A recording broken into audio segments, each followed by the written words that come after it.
Welcome back to part 2 of my interview with Michael. Today we're going to be talking about how it takes time until you're able to build your name and your reputation for your mobile food business.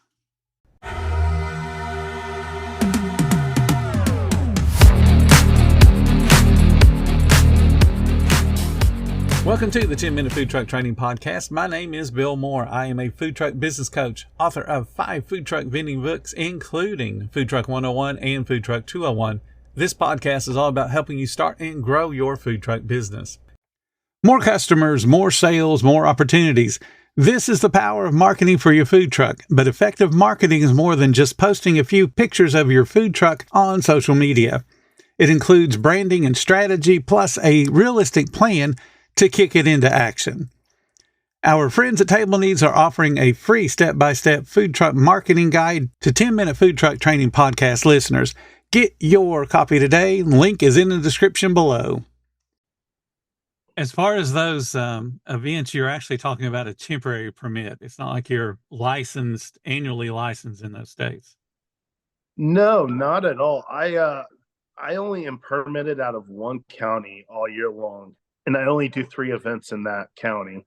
But other than that, I operate under temporary permits all through, everywhere I go. What I tell people is a temporary permit has a much lower threshold than an annual permit does, no matter where you're at, simply because the state and the county and the city even looks at those temporary permits basically as free money. You know, as long as you're not doing something that's blatantly going to kill somebody, you're pretty much going to pass. Just a matter of, filling out the paperwork and, keeping most definitely. And a temporary permit, it's so much less work. Yes. A few instances I've had to show them the layout of my trailer, but a lot of the times they want to see building. Yep. They want to see everything. They want to see your business planning, and that's also another reason why I wanted to just kind of get away from brick and mortars and stay and get into the food trailers, because I think just they're making it very difficult on people to operate their businesses anymore. I think that the food trailer industry is something that you can just go operate under temporary permits, do so many events a year, shut your door down, and go find you a winter job if you need. Yeah, exactly. I'll tell the story. There's a guy that I know in Texas that he only works one weekend a month, because the one weekend that he works, it's a First Friday celebration, and it's a big thing. They have all kinds of vendors, not only food vendors, but crafts and all that kind of stuff. And the dude sets up, works 5 days, makes a ridiculous amount of money, and doesn't work again until the next month. That's all he does. Yeah, I believe it. And that's he sounds like he's got a great gig going. Oh yeah. I know another guy. He does the snowball derby down in Pensacola, Florida, and yep. He has a concession trailer right now. He's trying to get out of it because he's pretty much set on just doing the speedway track right there. And yep. I always say, if you can keep it home and local, and most of the time you see us traveling on the road, there's food vendors that are sitting up on the road making just as much money as us. It just takes time and until you actually build your name. Because when you really get into traveling on the road, you're starting to deal with also a lot of people don't talk about is insurance, specialty insurance. Our insurance isn't typically like a normal farmer's insurance. I do use Hummel Group, but it's a specialty insurance. Our insurance is very expensive, and that has to do with our pricing. That's the insurance is one thing that is my biggest cost. It's almost bigger than it's really, when I talk about insurance, it almost makes me sick. But when you're starting to travel on the road, you're traveling with motorhomes and your business and everything else, you need to really be set.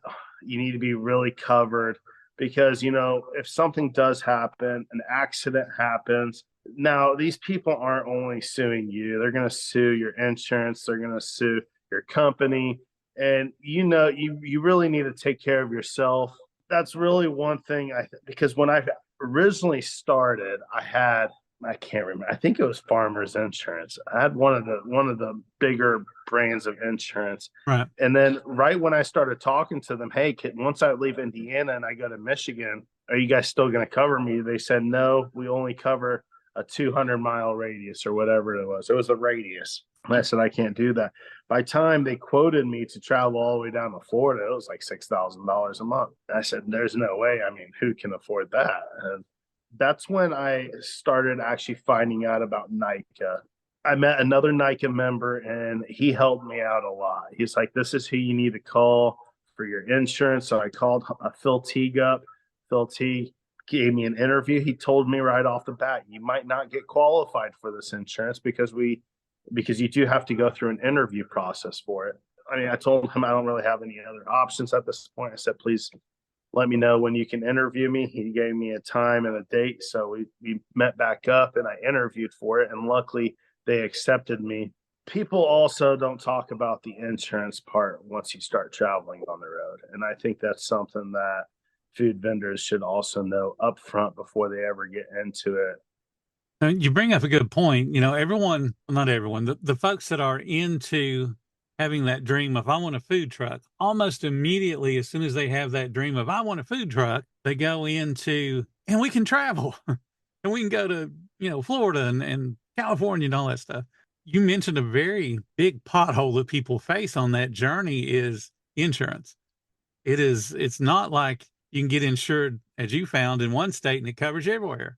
Because insurance companies, they play numbers. That's all an insurance company really is they play numbers and they look at statistics. Getting insured in Indiana most likely is going to be much cheaper than getting insured in Florida, Texas, or California because of the number of people, the number of accidents, the number of insurance claims that certainly us in Texas have. Just the storms alone down here. We Oh, lose most insurance companies. definitely. We lose insurance companies every year, because Yeah, they most basically throw definitely. their hands up and go, nope, spent too much money, we're out. Actually, at one point, I thought about moving my whole company down to Florida and realized that'd be a very bad choice because of the insurance. Yep. The insurance would have almost tripled.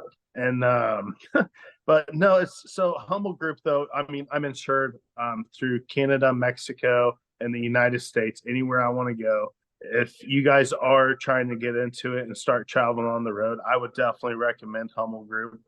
Give Phil Teague a call. There's really not a lot of people you can call. That's why I highly recommend him. There is another, you can go to Gibtown in Florida every February. They have a show down there. They do have, I think, another insurance guy or maybe two. So there is 2-3 different companies you can choose from, but it's nothing that you'll be able to find from every insurance agency.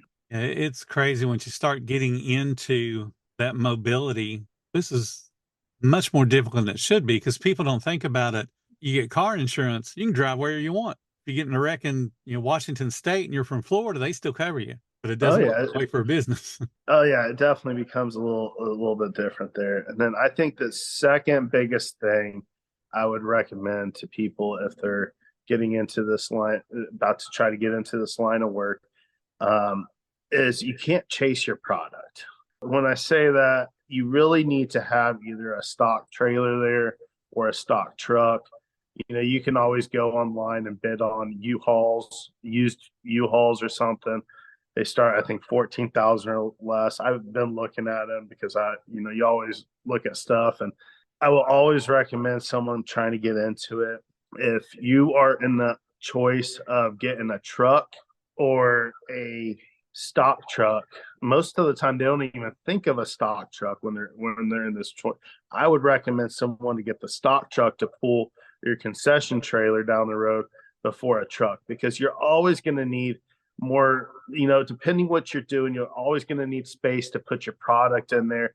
And when you start doing these fairs and festivals and different events, you can't chase your product. It came down to, it's a Friday. I mean, you can't get delivery brought to you.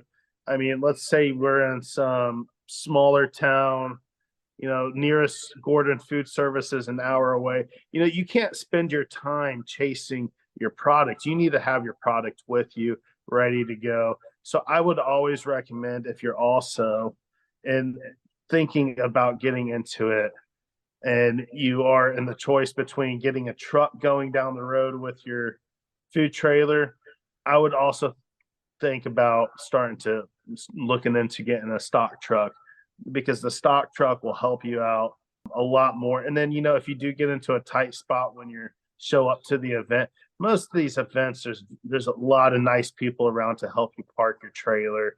Most of them have forklifts and stuff. So it's I wouldn't think about that part. I would think more of having all your product on site. And when you say And a stock truck, you actually mean like a box truck. yes, a box truck. Sorry, we call it stock trucks, but Because it's stock in your concession stand.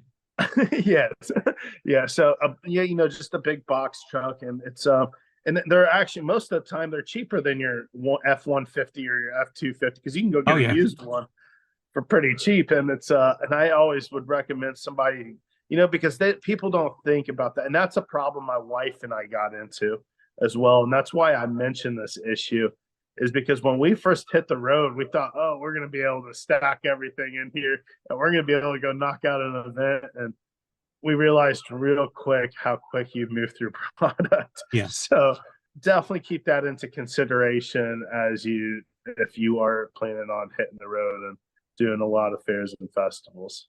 I mean, depending upon the complexity of somebody's menu, it's real unlikely they could even get through a full day just inside what they could store inside their trailer. As far as the event, you got to have backup. Most definitely. You're absolutely right on that. I mean, I can't really remember a day that I have not went. And I mean, we stock our trailer every single morning. I feel like halfway through the day, we're running around to grab something else out of it and running out of ice cream cones or something. Tomorrow, Michael and I will be continuing our interview. It'll be part 3, and we're going to be talking about you have to make the people's choices for them when you're designing your menu. Thank you so much for listening to the 10-Minute Food Truck Training Podcast. If you're finding all the information helpful to your food truck business, please become a monthly supporter of the podcast. Just hit the support button or follow the link in the description. Every little bit does help keep us going. Join our Facebook group. It's called Food Truck Training. We have a whole bunch of awesome members at all different levels, from brand new beginners to decades-old veterans. They've all got your back when it comes to helping you with your food truck. And again, thank you for listening. Come back tomorrow, because I got plenty more to say when it comes to helping you and your food truck business grow.